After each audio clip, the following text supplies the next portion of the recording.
Hello नमस्कार दोस्तों, माई classes में आपका स्वागत है। अपना जो टॉपिक चल रहा था वो था अपना हिस्ट्री ऑफ मैथमेटिक्स। अपना जो टॉपिक है, जो अपने टीचिंग मेथड पढ़ रहे थे उसमें जो अपना पहला टॉपिक था वो था हिस्ट्री ऑफ मैथमेटिक्स, मतलब गणित का इतिहास। और इसका जो एक पार्ट है हमने जो शुरू किया था उसमें एक पार्ट हमने कर लिया था। इसकी जो शुरुआत में हमने कहा कि भाई ऋग्वेद से इसकी शुरुआत होती है, जो भारतीय गणित है कुछ ऋचाओं के माध्यम से हमने समझा था। फिर हमने इसको 5 कालखंडों में विभक्त किया था। उस 5 कालखंडों में अपने पास में एक तो आदिकाल था, जो दूसरा था इसमें वो था आपके पास में पूर्व मध्यकाल, फिर मध्यकाल, फिर उत्तर मध्यकाल और बाद में वर्तमान काल। तो उसमें जो पहला कालखंड था अपना आदिकाल, जो 500 ईसा पूर्व से लेके 500 ईसा पूर्व तक चला था, 500 ईसा पूर्व तक चला था, उसकी हमने बात कर ली है। और उसमें को भी हमने 2 भागों में बांटा था भाई, एक तो वैदिक काल बांटा था, एक उत्तर वैदिक काल बांटा था। फिर उत्तर वैदिक काल में भी हमने 2 खंड पढ़े थे, सुलु और वेदांग ज्योतिष काल। और सेकंड हमने पढ़ा था उसमें कौन सा पढ़ा था प्यारे बच्चों, सूर्य प्रज्ञप्ति काल। ठीक है, तो ये अपना पहला पार्ट था। तो ये सेकंड जो पार्ट आगे पढ़ रहे हैं, इसको पढ़ने से पहले आपको एक बार वो वीडियो ज़रूर देख लेना चाहिए। और ये आपको ऊपर जो लेफ्ट में आपको आई बटन दिख रहा है, इसमें आपको ये वीडियो मिल जाएगा, या फिर आप इसको डायरेक्ट प्ले लिस्ट में जाकर देख सकते हैं। प्ले लिस्ट बनाए, अलग से प्ले लिस्ट है गणित की, जो गणित शिक्षण वीडियो की अलग से प्ले लिस्ट, उसमें भी आपको ये वीडियो अवेलेबल है। ठीक है, चलिए तो फिर स्टार्ट करते हैं। तो आदिकाल हमने पढ़ लिया था। तो जो दूसरा इसका काल था वो था आपके पास में, सेकंड जो काल है वो क्या है आपके पास में, पूर्व मध्य काल। कौन सा था, पूर्व मध्य काल। और इसकी जो समय सीमा थी वो 500 ईसा पूर्व से लेके 400 ईस्वी तक है। ठीक है, इसकी जो समय सीमा है वो कहाँ से कहाँ तक है, 500 ईसा पूर्व से लेके 400 ईस्वी तक। ओके, तो चलिए बात करते हैं इसकी। देखो इस काल में क्या हुआ, जाहिर सी बात है हमें कुछ ना कुछ स्रोत मिलते हैं जैसे हमें ये पता चलता है कि इस काल में इस गणित की कितनी तरक्की हुई या गणित का कितना विकास इस क्षेत्र में इस काल में हुआ था। तो यहाँ से हमें कुछ ऐसे तथ्य मिलते हैं जिनमें देखो क्या है अपने पास में, जैसे एक तो है वक्साली गणित। ये कुछ ऐसे ग्रंथ है ना, एक तो जैसे वक्साली गणित, एक सूर्य सिद्धांत, एक क्या है सूर्य सिद्धांत, और एक है आपके पास में गणित अनुयोग। गणित अनुयोग ये कुछ, अच्छा ये पूरे ग्रंथ नहीं मिले थे ना, ये जो मैंने 3 ग्रंथ आपको लिखा है, वक्साली गणित, सूर्य सिद्धांत और गणित अनुयोग, इनकी कुछ कृतियां मिली थी। उन कृतियों के माध्यम से, तथा इस क्षेत्र इस काल में एक तो आर्यभट्ट, हालांकि ये जो आर्यभट्ट है ये अपने को मध्यकाल में इनको हम ज्यादा देखते हैं, लेकिन कुछ कृतियां, इनका कुछ साहित्य आर्यभट्ट और ब्रह्मगुप्त का जो कुछ साहित्य हैं इन दोनों के, वो भी हमें इस काल में मिलते हैं, है ना। तो इनके साहित्य और इनके कुछ जो अपने को कृतियां मिली थी, इनको देखने से हमें ये पता चला कि इस काल में भी गणित का जो है वो अच्छा खासा विकास हुआ था। इसके अलावा जो कुछ मेन और ग्रंथ आते हैं, जो मुख्य ग्रंथ आते हैं, उनमें है आपके पास में एक तो था अनुयोग द्वार। ये मुख्य ग्रंथ मिलते हैं अपने को ना इस काल में, एक तो अनुयोग द्वार, एक था स्थानांक सूत्र, स्थान अंग सूत्र, तो स्थानांक सूत्र, और एक आपको मिलता है भगवती सूत्र। एक आपके पास में है भगवती सूत्र। अब अगर आपने पिछला वीडियो देखा होगा तो आपको पता होगा भगवती सूत्र की बात हमने पिछले वीडियो में भी की थी, जब हमने सूर्य प्रज्ञप्ति काल पढ़ा था। सूर्य प्रज्ञप्ति काल में अपने पास में जब दीर्घवर्त का उल्लेख आता है तो वहां पे हमने भगवती सूत्र की बात की थी, और मैंने बताया था कि ये 300 ईसा पूर्व लिखा गया था। तो ये जो है ये इस काल के मुख्य क्या है आपके पास में ग्रंथ है, जिनसे हमें गणित का विकास जो भी हुआ उसकी जानकारी मिलती है। इन ग्रंथों के अलावा जो जैनाचार्य हुए हैं उनके भी 2 ग्रंथ वो प्रसिद्ध ग्रंथ प्राप्त होते हैं। एक जैनाचार्य हुए हैं यहाँ पे उमास्वाति, एक जैनाचार्य जी हुए हैं यहाँ पे उमास्वाति। इनका जो ग्रंथ था वो था तत्वार्थ अधिगम। तत्वार्थ अधिगम, कौन सा था, तत्वार्थ अधिगम। और एक जो जैनाचार्य हुए हैं वो हुए हैं आपके पास में यतिवृषम। ये दोनों जैनाचार्य हैं, इनके जो ग्रंथ थे ये तत्वार्थ अधिगम सूत्र भावे है, तत्वार्थ अधिगम सूत्र भावे। ठीक है। और जो यतिवृक्ष में इनका था आपके पास में जो ग्रंथ, वो था तिलोय प्रणति, तिलोय प्रणति। तो ये कुछ दो मुख्य ग्रंथ और हैं जो हमें इस काल में गणित की जानकारी प्रदान करते हैं। ठीक है, चलो अभी हमने बात की थी यहाँ पे वक्साली गणित की। क्या मिला भाई आपको इस वक्साली गणित की? आपने बात की, कुछ आपने कहा कि कुछ कृतियां मिली, तो ऐसा क्या मिला उस कृतियों में? तो वक्साली जो गणित है, वक्साली गणित में हमें अंकगणित की जो मुख्य संक्रियाएं हैं, अंकगणित में जो हमें संक्रियाएं मिलती है जैसे जोड़ बाकी गुणा भाग है, वो मिले थे। इसके अलावा अगर आपको पता हो तो हमने पिछले वीडियो में बात की थी आपके सामने दार्शनिक स्थानमान पद्धति की। अगर आपने पिछला वीडियो देखा होगा तो वहां हमने एक बात की थी दार्शनिक स्थानमान पद्धति, इसकी बात की थी। तो इसके आधार, इसके ऊपर, इस पद्धति के ऊपर जो संख्याएं लिखी गई थी, इस पद्धति के ऊपर जो संख्याएं लिखी गई थी ना, वो हमें मिलती है कहाँ पे? वक्साली गणित में। ठीक है, तो वक्साली गणित में क्या मिला? एक तो अंकगणित की जो संख्याएं वो मिली, इसके अलावा जो दार्शनिक स्थानमान पद्धति पर जो संख्याएं लिखी गई थी वो हमें इसमें मिलती है। इसके अलावा आपके पास में जो वर्ग है, जो घन है आपके पास में, इसके अलावा आपका एक होता परिक्रम होता है, आपका ब्याज रीति है, जो ब्याज से रिलेटेड जो आपके क्वेश्चन आते हैं, मतलब इनसे रिलेटेड कुछ जो चीज़ें हैं वो हमें वक्साली गणित में मिलती है। इसके अलावा जो आपके पास में यहाँ पे एक नाम आया था अनुयोग द्वार, ये जो अनुयोग द्वार है ना, इसमें जो अनंत है इसके 5 प्रकार बताए हुए हैं, या फिर मैं इसे कह सकता हूँ कि अनंत को 5 तरीके से परिभाषित किया गया है। अनंत को कितने प्रकार से परिभाषित किया है? 5 प्रकार से। और आपके पास में जो स्थानांक सूत्र है, इसमें आपके जो 4 प्रकार के इसमें क्या बताए गए हैं? आपके प्रमाण बताए गए हैं इसमें, है ना। 4 प्रकार के आपके क्या बताए गए हैं? प्रमाण। ठीक है, तो आपके पास में अनुयोग द्वार में जो 5 प्रकार के अनंत बताए गए हैं, और आपके जो स्थानांक सूत्र उनमें 5 प्रकार के प्रमाण बताए गए हैं आपके। इसके अलावा हमने वक्साली गणित की बात की कि वक्साली गणित में हमें ये चीजें मिली हैं। बात करते हैं कि सूर्य सिद्धांत से आपको क्या मिला। सूर्य सिद्धांत इज वेरी वेरी इंपॉर्टेंट, है ना। इससे हमें बहुत ही इंपॉर्टेंट जानकारी जो है वो मिलती है, और वो जानकारी है अपनी कौन सी? त्रिकोणमिति की। किसकी जानकारी मिलती है अपनी को? त्रिकोणमिति। मतलब त्रिकोणमिति का जो शुद्ध भारतीय स्वरूप था वो हमें मिलता है सूर्य सिद्धांत से। और ये वाला जो रूप है भारतीय गणित का, त्रिकोणमिति, वो एकदम शुद्ध रूप था। आगे आने वाले टाइम में हमें आज के जो कालांतर में हम इसको क्या बोलते हैं? ट्रिग्नोमेट्री बोलते हैं, वो बाद में आया था। ठीक है, और इसी त्रिकोणमिति में हमें क्या क्या मिलता है? हम कहते हैं हमें जो साइन होता है आपका, जो कोसाइन है, इनकी जो वैल्यूज है वो हमें यहाँ से मिलती है। इस जो बात आती है कि तो भारतीय गणित में जो है त्रिकोणमिति का क्या काम था? तो त्रिकोणमिति का जो काम था वो था ग्रहों की, त्रिकोणमिति को हम किस रूप में काम में लेते थे? जो ग्रह होते ना, ग्रहों की स्थिति और गति का पता लगाने के लिए हम त्रिकोणमिति का काम में लेते थे। ठीक है, तो वक्साली गणित की बात हो गई, सूर्य सिद्धांत की बात हो गई। अभी बात ये आती है कि चलो ठीक है, आप यहाँ पे बीजगणित की बात कर रहे हो। हमने कहा कि भाई बीजगणित का अच्छा खासा विस्तार हुआ, तो बीजगणित में ऐसा क्या था? बीजगणित में एक बहुत ही कहते हैं ना गजब का काम हुआ था। क्या वो ये था? इसमें एक सिद्धांत था यहाँ पे, इष्टक्रम का सिद्धांत। और ये सिद्धांत जब बीजगणित में आया ना इस काल में, तो बहुत ही गजब के जो नए नए सिद्धांत निकल कर आए थे।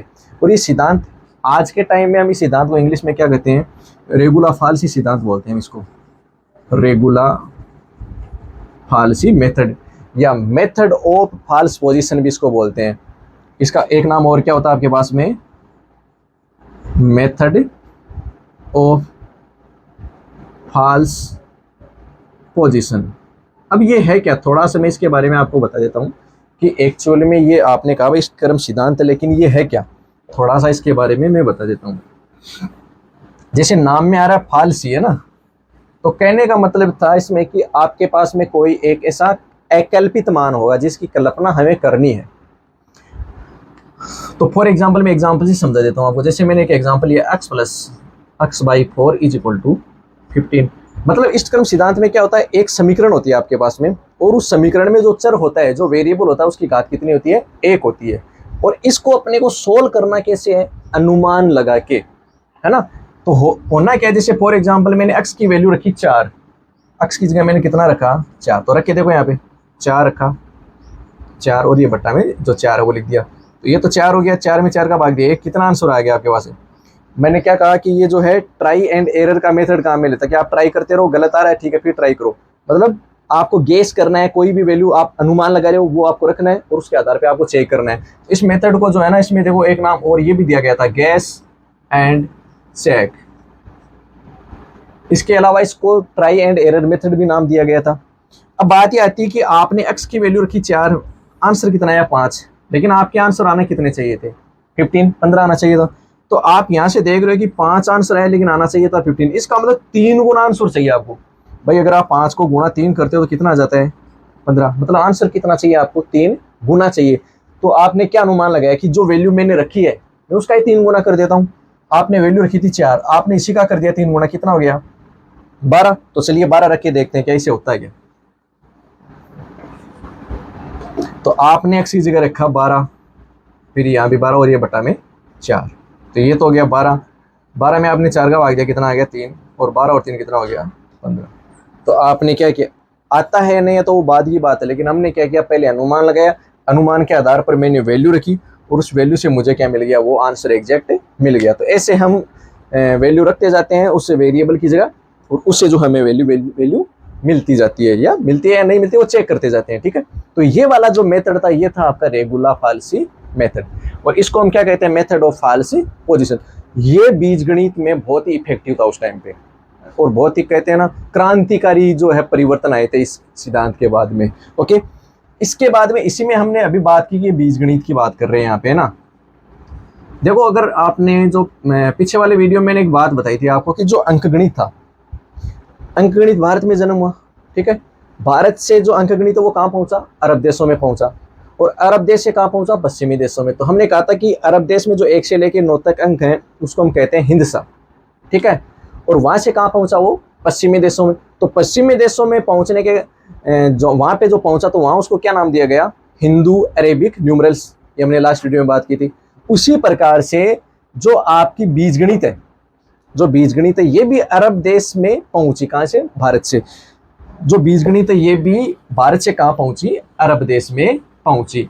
और यहां पे एक अरब गणितज्ञ हुए, एक आपके अरब गणितज्ञ हुए जिनका नाम है अल रवा रिजई। क्या नाम उनका, अल रवा, ये वह है भाई, अल रवा रिजई। इनकी कुछ पुस्तकें थी, जिनकी एक जो पुस्तक है वो तो है अल जब्र, अल जब्र, और एक इनकी पुस्तक है अल मुकाबला। मतलब जो भारतीय बीजगणित थी उन्होंने अपनी पुस्तक में लिखी, और उन पुस्तकों के नाम क्या थे, अल जब्र और अल मुकाबला। ये जो पुस्तक है अरबी में इनके द्वारा लिखी गई थी। कालांतर में आज हम जो बीजगणित का एक नाम पढ़ते हैं अलजेब्रा, आपने सभी ने सुना होगा, जो मैथमेटिक्स आपने पढ़ी है तो आपने सुना है, जाहिर सी बात है। तो वो जो अलजेब्रा जी पुस्तक का नाम है ना, वो इनके आधार पर ही पढ़ा हुआ है। आप यहाँ देख सकते हो अल जब्र, इसके आधार पर ही हम आज जो अलजेब्रा पढ़ते हैं वो नाम यहीं से निकल के आया है, अलजेब्रा, ठीक है। तो ये बात आपको समझ में आ गई होगी। तो आप देख सकते हो कि बहुत ही महत्वपूर्ण जो आपका ये काल रहा है, इसमें बहुत सारी चीज़ें हैं वो निकल के आई है आपके पास में। तो होपफुली आपको पूर्ण मध्यकाल समझ में आया होगा, ठीक है। इसके बाद में हम तो इसमें देखो लिखने वाली चीज़ें क्या क्या हो गई कि वक्साली गणित, सूर्य सिद्धांत और गणित अनुयोग, यहाँ से कुछ कृतियाँ मिली, ब्रह्मगुप्त और आर्यभट्ट के कुछ साहित्य मिले। तो इनसे आपको इतना पता चल गया कि गणित का पर्याप्त विकास यहाँ पे हो गया था। इसके अलावा आपके पास में अनुयोग द्वार, स्थानांक सूत्र और भगवती सूत्र, ये कुछ महत्वपूर्ण ग्रंथ है। इनके साथ में 2 जैनाचार्यों के भी आपको ग्रंथ मिले थे। एक तो आपके सामने था उमा स्वाति का तत्वार्थाधिगम, और एक आपके पास में यति वृषम का तिलोय पंक्ति। देखो क्वेश्चन कैसे आएगा, फॉर एग्जाम्पल आपके पास में ये ग्रंथ ही दे दिया कि तिलोय पंक्ति है, ये जो गणित, भारतीय गणित का जो कालखंड है कौन से काल से रिलेटेड है। अब आपको 4 ऑप्शन दे दिए भाई, मध्यकाल, पूर्व मध्यकाल या जो उत्तर मध्यकाल जो भी है। तो आपका ऑप्शन क्या रहेगा इसमें सही, पूर्व मध्यकाल, ठीक है। तो ये अगर आपको डिटेलिंग में इसकी जानकारी होगी तो आप आंसर भी आराम से कर सकते हो, ठीक है। इसके अलावा साइन कोसाइन की बात होगी। साइन कोसाइन कहाँ पे है आपके पास में, सूर्य सिद्धांत में जो ट्रिग्नोमेट्री, जो आज के टाइम में हम ट्रिग्नोमेट्री कहते हैं, उस टाइम पे त्रिकोणमिति नाम आया था। जो त्रिकोणमिति था वो शुद्ध रूप था उस टाइम पे, है ना, भारतीय गणित में। ठीक है, तो चलिए फिर इसके आगे हम बात करते हैं प्यारे बच्चों मध्यकाल की। मध्यकाल का जो आपका टाइम रहेगा वो रहेगा 400 से लेके 1200 तक। मध्यकाल का जो आपका थर्ड है इसमें मध्यकाल, और इसका टाइम है आपके पास में 400 ईस्वी से 1200 ईस्वी तक। देखो मध्यकाल जो है ना, इसको भारतीय गणित का स्वर्ण काल कहते हैं। क्या कहते हैं? Golden era, golden time period, या गोल्डन एरा कह सकते हो आप इसको, गोल्डन टाइम पीरियड कह सकते हो, गोल्डन पीरियड कह सकते हो, जो भी आप कहना चाहो। ठीक है, गोल्डन टाइम या गोल्डन पीरियड क्यों कहते हैं? बात ये आती है कि भाई मध्यकाल को भारतीय गणित का गोल्डन पीरियड क्यों कहते हैं? क्योंकि इस काल में बहुत ही महान और श्रेष्ठ गणितज्ञ हुए हैं। तो वो कौन हुए हैं? तो वो गणितज्ञ हुए हैं आपके पास में आर्यभट्ट। आर्यभट्ट कौन से? फर्स्ट एंड सेकंड दोनों यहाँ पे हुए हैं। ठीक है, इसके अलावा हुए हैं भास्कराचार्य, या जिनको भास्कर भी कह देते हैं। ठीक है, इसके अलावा हुए हैं आपके पास में श्रीधराचार्य, बहुत ही इंपॉर्टेंट है, आज भी हम इनको काम में लेते हैं, श्रीधराचार्य सूत्र। और आप सभी को वो जाहिर सी बात है पता भी है ना, जो हम मूल निकालने के लिए, द्विघात समीकरण में मूल निकालने के लिए काम में लेते हैं, श्रीधराचार्य। इसके अलावा हुए हैं महावीराचार्य जी, एक नाम यहाँ पे रह गया ब्रह्मगुप्त। तो ये सब जो इम्पोर्टेंट, जो आज भी हमें इनके सिद्धांत जो हम सारे पढ़ते हैं, तो मध्यकाल को क्या कहेंगे अपन? भारतीय गणित का स्वर्ण काल कहते हैं। ठीक है, भारतीय गणित का स्वर्ण काल क्यों कहते हैं? क्योंकि इस काल में आर्यभट्ट फर्स्ट और सेकंड, भास्कराचार्य या भास्कर, श्रीधराचार्य, महावीराचार्य, ब्रह्मगुप्त जैसे महान और श्रेष्ठ गणितज्ञ हुए हैं। इन्होंने किया क्या ऐसा? इन्होंने क्या किया कि जो प्राचीन काल में जो वेदों में जो विधियां, जो भी नियम, जो कायदे थे, वो सूत्र के रूप में थे। ये हमने बात की थी कि सुलभ सूत्र होते हैं, है ना। इन्होंने क्या किया? इनको सरल ढंग से आम जनता के सामने या अपने आम साधारण आम के सामने क्या किया? इन्होंने पेश किया। इन्होंने ये काम किया था, सूत्रों को साधारण रूप में अपने सामने पेश कर दिया, जिससे अपने को उन सूत्रों को या जो गणित है उनको हमने सरल रूप में समझा था। तो इसमें आपको केवल इतना ही याद रखना है मध्यकाल में कि मध्यकाल का टाइम पीरियड क्या है और मध्यकाल को क्या कहते हैं? गोल्डन टाइम कहते हैं भारतीय गणित का। That's is the very important. ठीक है, सीधा क्वेश्चन, अगर इजी क्वेश्चन पूछा जाए तो यही पूछ सकता है कि भारतीय गणित का गोल्डन पीरियड किसे कहा जाएगा। ठीक है, तो इसमें आपको इतना ही लिखना है। इसके बाद में है आपका उत्तर मध्यकाल। देखिए मैंने अभी जो आपका टॉपिक, अगर आपको याद हो तो हिस्ट्री ऑफ मैथमेटिक्स, और प्लस में हमें ग्रेट मैथमेटिशियंस की बात करनी है इसमें। तो अभी अपना टाइम पीरियड चल रहा है, टाइम पीरियड कंप्लीट होते ही हम जो जो कुछ मुख्य गणितज्ञ हैं उनकी बात हम बाद में करेंगे, है ना। जैसे अपना ये कालखंड वाला टॉपिक कंप्लीट हो जाएगा। इसके बाद में आपका है 4 नंबर का उत्तर मध्यकाल, मतलब मध्यकाल के बाद की स्थिति, 1200 से लेके 1800 ईस्वी तक।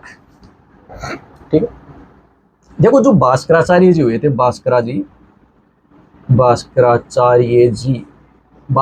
जी द्वितीय हुए थे ना, इनके बाद में आपने अगर देखा होगा तो गणित के जो इतने मौलिक कार्य नहीं हुए थे। भास्कराचार्य जी के बाद में गणित में इतने मौलिक कार्य नहीं हुए थे। हाँ, कुछ ऐसी थी, जैसे एक्चुअल में हुआ क्या, तो बात यह था कि इस काल में मुख्य चीजें क्या हुई। तो मुख्य काम हुआ इस काल में वो था कि प्राचीन जो ग्रंथ थे, प्राचीन ग्रंथ पे क्या लिखी गई? टीकाएं लिखी गई, है ना। टीकाएं आगे हिंदी का शब्द आपने सुना होगा जिसका मतलब व्याख्या होता है। तो ऐसे भी कह सकते हैं कि जो प्राचीन ग्रंथ थे उनकी व्याख्या की गई इस काल में, ज्यादा चीजें वो की गई थी। हालांकि एक केरल के गणितज्ञ हुए हैं, केरल के गणितज्ञ जिनका नाम है नीलकंठ। इन्होंने क्या किया था? इस टाइम पीरियड में जो आपके पास में स्पर्शज्या होती है, स्पर्शज्या का मान दिया था। स्पर्शज्या को हम क्या कहते हैं प्यारे बच्चों? सॉरी, स्पर्शज्या नहीं, स्पर्शज्या का जो इनवर्स होता है, tan इनवर्स की वैल्यू हमें यहाँ से मिलती है। और इन्होंने हालांकि कुछ जगह ये ज्या आर भी की ऐसा बोला जाता है कि ज्या का मान दिया था, ज्या आर। अब इसमें जो फर्क है मैं वो आपको दोनों बता देता हूँ। ज्या का मतलब होता है साइन, ठीक है, हमने सुना है साइन कोसाइन, साइन का मतलब ज्या होता है, कोसाइन का मतलब कोज्या होता है ना। और टेंजेंट जिसको टेन बोलते हैं उसका मतलब होता है स्पर्शज्या। तो ये स्पर्शज्या का इनवर्स की वैल्यू भी हमें यहाँ से मिलती है। तो मैं पहले वो बता देता हूँ कि ये कौन सा सूत्र था जो नीलकंठ है इन्होंने दिया था। नीलकंठ जो गणितज्ञ है इनके द्वारा एक सूत्र दिया गया था, जो बुक्स में ऐसा लिखा हुआ मिलेगा आपको, है ना, लेकिन ये सही नहीं है। वो ये था कि r minus r cube upon 3 प्लस r की घात 5 अपॉन 5, और ये ऐसे सीरीज जो है वैसे ही चलती रहती है। अब मैं आपकी जानकारी के लिए बता दूं कि ये जो वैल्यू है ना, ये एक्चुअल में टेन इनवर्स की होती है। अब जैसे मैं टेन इनवर्स x लिखूंगा तो मैं इसको लिखूंगा x minus x cube upon 3 plus x की घात 5 अपॉन 5 और माइनस x की घात 7 अपॉन 7, ऐसे चलता रहेगा। एक्चुअल में ये वैल्यू किसकी होती है? Tan inverse x। लेकिन जो साइन की वैल्यू जो होती है ना, उसमें यहाँ पे क्या लगता है? फैक्टोरियल लगता है, बस इतना ही फर्क होता है। तो वहाँ पे ज्या आर लिखा हुआ, तो ज्या की एक्चुअल वैल्यू ये होती है, मैं आपकी जानकारी के लिए बता देना चाहता हूँ, ठीक है। ये वैल्यू होती है साइन आर की, ये वैल्यू होती है टेन इनवर्स आर की। तो ये जो सूत्र है ना, इसकी जानकारी नीलकंठ ने दी थी। इस सूत्र का जो उल्लेख है, इस वाले सूत्र का जो उल्लेख है, वो एक मलयालम पांडुलेख है।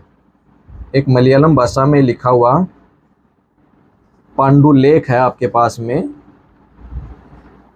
उसमें भी इसका उल्लेख है। मुक्तिभास, क्या नाम है प्यारे बच्चों? मुक्तिभास में इसका उल्लेख हमें मिलता है। और जहां पे इसको क्या बोला गया है? ग्रेगरी श्रेणी। जो आज हम पढ़ते हैं, ये जो सीरीज है, इसका क्या नाम देते हैं अपन? ग्रेगरी श्रेणी। इंग्लिश में से लिख देते हैं ग्रेगरी सीरीज। और ये वाली जो सीरीज मैंने आपको लिखाई है, ये एक्चुअल में क्या है? ग्रेगरी सीरीज है। टेन इनवर्स एक्स भी लिखते हैं इसको, ARC 10x भी लिख देते हैं ना, इसका मतलब भी वही है, आर्क 10x, ठीक है। तो एक्चुअल में ये जो सीरीज थी, ये ग्रेगरी सीरीज, और ये दी किसने है? नीलकंठ ने दी है। तो ये बात आपको ध्यान रखनी है। जिसका उल्लेख है वो मलयालम पांडुलेख मुक्तिभास में भी मिलता है, और इसमें इसको क्या बोला गया है? ग्रेगरी श्रेणी, ठीक है, ओके। तो ये बात हो गई। अब बात आती है कि चलिए ये आपने बता दिया, इसके अलावा क्या यहाँ पे और कोई मुख्य जो हैं गणितज्ञ हुए हैं? तो हाँ जी, ऐसे कुछ गणितज्ञ हैं जो यहाँ पे हुए, जिनका नाम है, एक आपके नारायण पंडित, एक आपके जो अभी हमने लिखा है नीलकंठ, इसके अलावा एक है कमलाकर, ठीक है। नारायण पंडित, नीलकंठ और कमलाकर, ये ऐसे इसमें क्या हुए हैं? प्रमुख गणितज्ञ हुए हैं। इसके अलावा एक नाम हो रहा था आपके पास में, सम्राट जगन्नाथ। सम्राट जगन्नाथ। तो ये ऐसे कुछ मुख्य जो गणितज्ञ यहाँ से अपने को मिलते हैं।